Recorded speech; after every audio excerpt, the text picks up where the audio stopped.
Hello বন্ধুরা, এটা একটা ফ্রোজেন শোল্ডার কেস পেশেন্ট।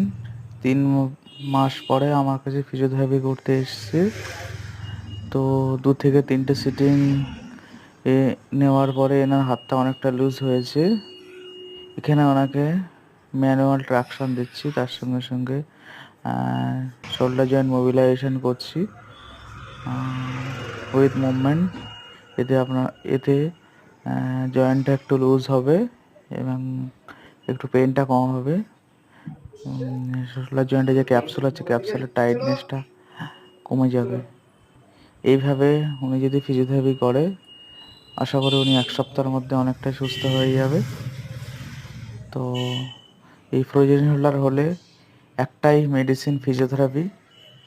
তো যত তাড়াতাড়ি সম্ভব আপনারা একজন কোয়ালিফাইড ফিজিওর কাছে কনসাল্ট করবেন, তাহলে দেখবেন ফ্রোজেন শোল্ডার থেকে আপনারা মুক্তি পাবেন। ভালো থাকবেন।